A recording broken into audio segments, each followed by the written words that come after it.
Where your treasure is, there will your heart be also. God has hidden unlimited treasures in His Word. Every time we open it, we can discover a new treasure, or admire an old one. What will we find today? Let's dig in. Here's Carla Early with Treasure Hunt in the Word.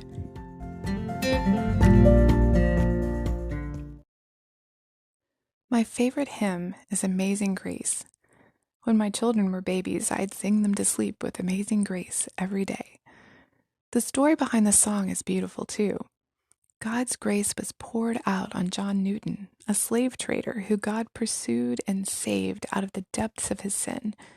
He came to God with absolutely nothing of spiritual value, an enemy of the Lord and His kingdom. And from that evil, despicable life, God made something beautiful. That's grace. The most simple definition is unmerited favor. It's me coming to God with nothing, full of sin, and Him smiling and putting His hand on my head and saying, I love you anyway. And then pouring out on me not only His salvation, but blessing upon blessing. I don't earn it. I don't in the least deserve it. But because of what Jesus did on the cross for me, taking on all my sin and receiving my punishment of death, He can give me life. If you think about it, grace goes against our sense of fairness. The one who had no sin, Jesus, took all of our sins on Himself. He got what we deserve, and then He gives us what we don't deserve. As we're in the middle of rebelling against Him, He's loving us and giving us grace. Paul said in Romans 5:8, God shows His love for us in that while we were still sinners, Christ died for us.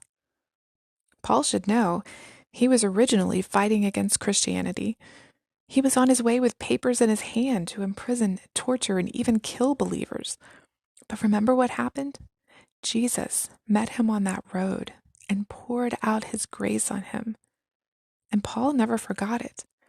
In 1 Corinthians 15:10, Paul wrote, But by the grace of God I am what I am, and His grace toward me was not in vain.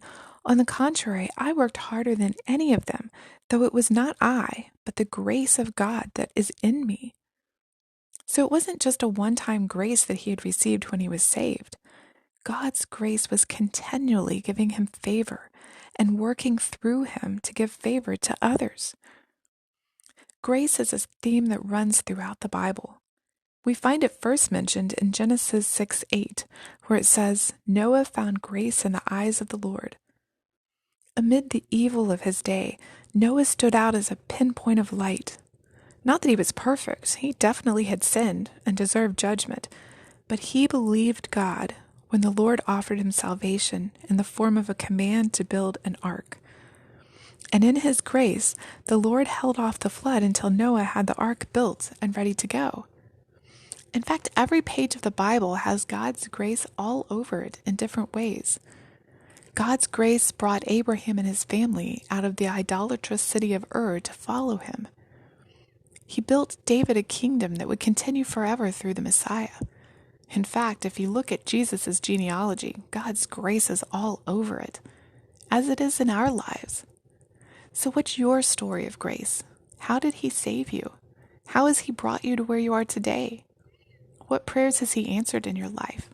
What prayers did He show you grace in not answering? If you look closely, you'll see God's grace oozing out of each nook and cranny of your life. You are living proof of God's grace. How has God's grace been working through you and imparting grace to others lately? As always, we'd love to hear from you. If you'd like to share a treasure, support this ministry, or get Carla to speak at an event, please contact us at treasurehuntintheword@gmail.com. You can listen to other episodes on our website, which you can find in the description below. Thanks for listening, and have a great day.